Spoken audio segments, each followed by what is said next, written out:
알랑가 몰라 왜 화끈해야 하는 건지 알랑가 몰라 왜 발끈해야 하는 건지 알랑가 몰라 아리까리하면 까리해 알랑가 몰라 We like party 해 있잖아 말이야 이 사람으로 말씀드리자면 말이야 공기패기 뚫기 멋쟁이 말이야 너가 듣고픈 말하고픈 게 난데 말이야 Damn girl you so fucking sexy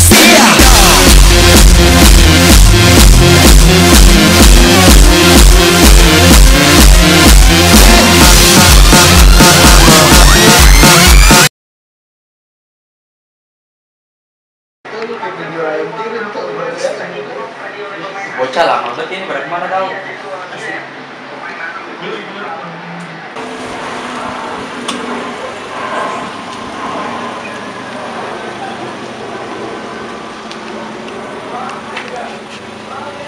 Mas udah lu kabarin? Yaudah langsung masuk aja lah ke dalam. Yaudah, Anto ada kan di dalam? Anda. Yaudah ya. Udah keluar aja lah. Panggil Pri, santai. Anto. Anto. Anto. Anto. Anto. Anto. Tahan. Lama banget tuh. Lu yang lama. Lu main masuk aja sih.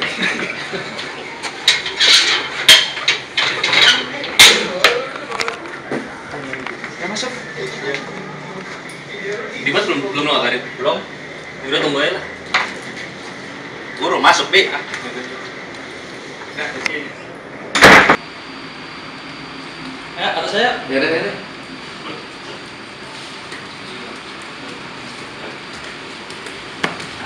Enggak.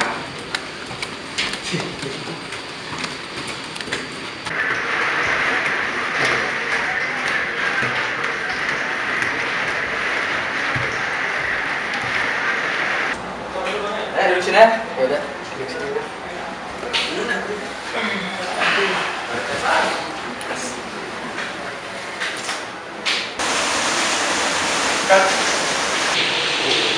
Tol lu nggak ada buku tentang kerangka ilmiah toh? Gak ada lah, Bi. Itu kan banyak Cul bukunya. Coba lihat di situ. Itu toh. Nah. Gue juga bawa buku sih tadi satu. Lumayan buat nambah-nambahin. Juga bawa laptop sih. Udah nyari ini. Itu kan ada. Itu buat Google kan? Iya.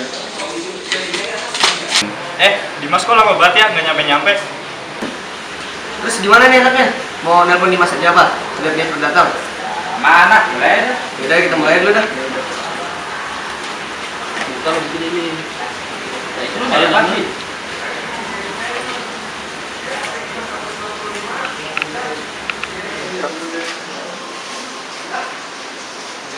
Enggak ada kertas.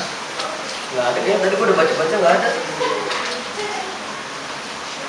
Satu bisa dari Google kan? Ini lagi gue cari. Dapat nggak? Belum.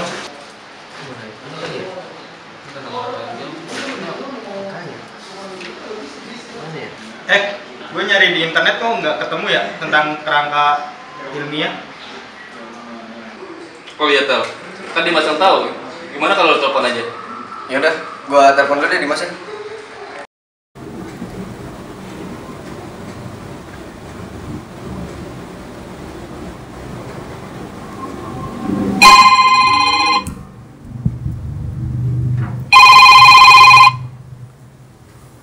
Halo, assalamualaikum. Kata siapa di jalan? Gue di rumah. Gue lagi sakit nih.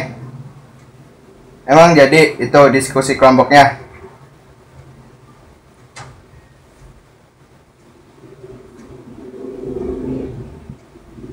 Oh alah, tentang kerangka ilmiah. Ya nggak tahu lah gue. Ya, emang nggak mau sembuh, Tel.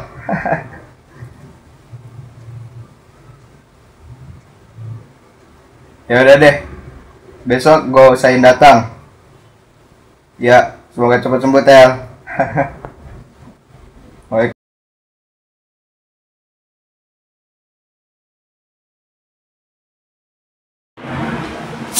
Tarik, gue telat nih.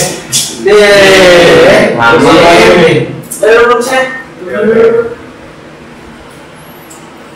Mana sih? Sakit gua kemarin. Alasan mulu. Alasan lu. Lupa tuh. Kita mau ngejelasin tentang itu, membuat rangkaiannya. Awalnya gue udah tadi nyari di Google nggak ada berapa nih. Jadi belum pada ngerti nih. Belum lah. Langkah-langkah penulisan ilmiah. Belum lama banget sih. Ya udah sadar tadi gak nyampe. Ya bro. Ya udah, jelasin aja di sini ya. Ya. Jadi kita lagi di sini diskusi tentang langkah-langkah pembuatan penulisan ilmiah ya.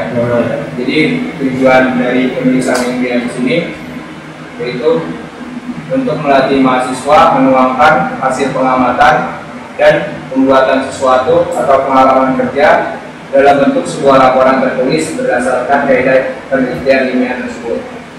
Jadi intinya dari penulisan ilmiah di sini setiap mahasiswa itu menuangkan ide-ide kreatifnya ke dalam suatu penulisan.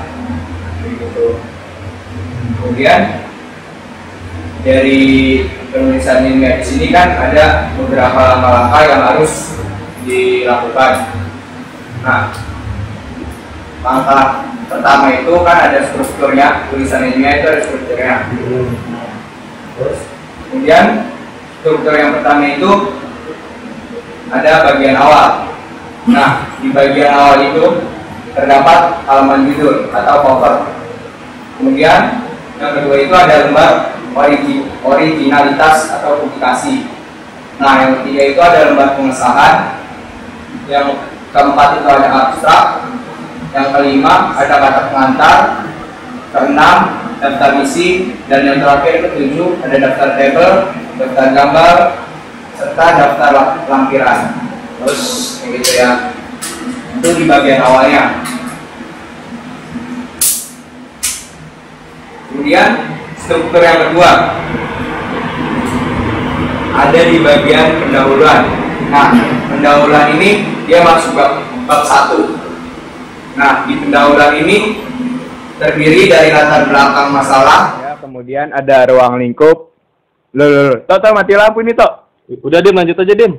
Tapi gelap ini gimana? Udah nggak apa-apa, yang penting ngerti. Ya udah. Kemudian yang selanjutnya yang ketiga ada tujuan, yang keempat ada metode penelitian, yang kelima ada sistematika tulisan ilmiah. Oke, masuk di latar belakang. Pada latar belakang ini akan menguraikan alasan mengapa penulis sampai memiliki pemahaman atau topik permasalahan yang bersangkutan. Kemudian dilengkapi dengan data yang relevan, yang menunjang dan menguatkan alasan mengapa perlu diangkat topik tersebut. Kemudian yang kedua, di ruang lingkup. Nah, ruang lingkup itu berisi memberikan batasan yang jelas dari persoalan yang akan dikaji. Selanjutnya, ada di tujuan. Nah, tujuan ini menggambarkan hasil yang diharapkan dari penelitian ini dengan memberikan jawaban terhadap masalah yang diteliti. Terus yang keempat yang ada di bab pendahuluan ini, ada metode penelitian, yaitu menjelaskan apa yang dibutuhkan dan tahapan yang dilakukan dalam penelitian tersebut, sehingga pembaca dapat memahami dan mengikuti apa yang dilakukan penulis. Kemudian menjelaskan peralatan dan bahan yang dibutuhkan dalam penelitian. Nah, yang terakhir di sini ada sistematika tulisan ilmiah. Nah, di dalam sistematika tulisan ilmiah ini memberikan gambaran umum dari bab ke bab isi dari tulisan ilmiah tersebut.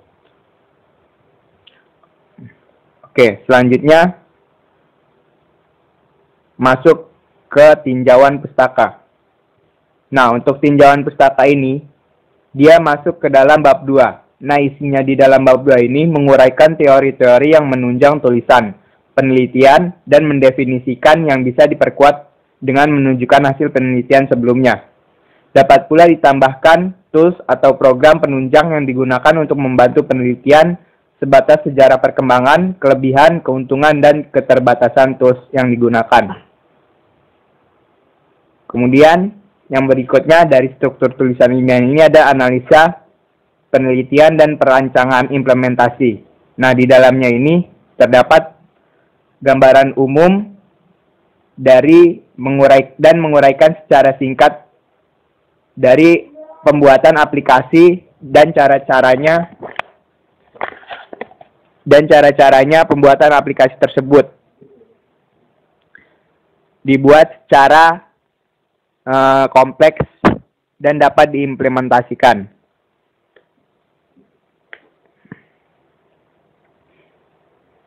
Kemudian di struktur tulisan ilmiah berikutnya yang kelima ada kesimpulan dan saran.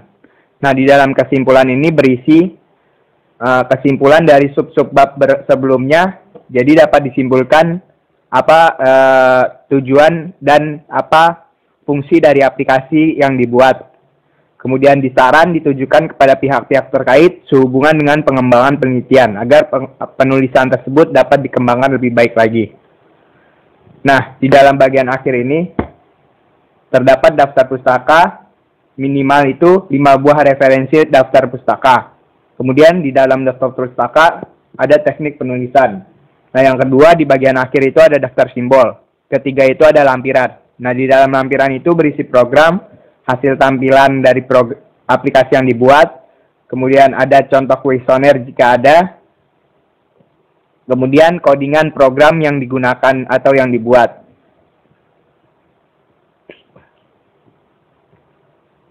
Dim, udah belum? Lama banget. Sabar. Gue lihat dulu berikutnya.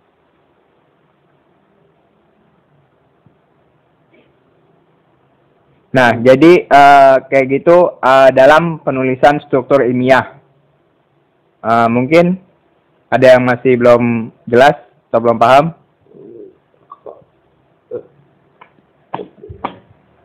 Udah jelas, Dim. Buruan nih, mati lampu gerah, Dim. Oh ya udah, kalau mungkin nggak ada pertanyaan, jadi itu dari struktur tulisan ilmiah. Jadi contoh apa namanya strukturnya seperti itu. Mudah-mudahan kalian bisa menuliskan penulisan kalian. Sip dah kalau gitu. Oke.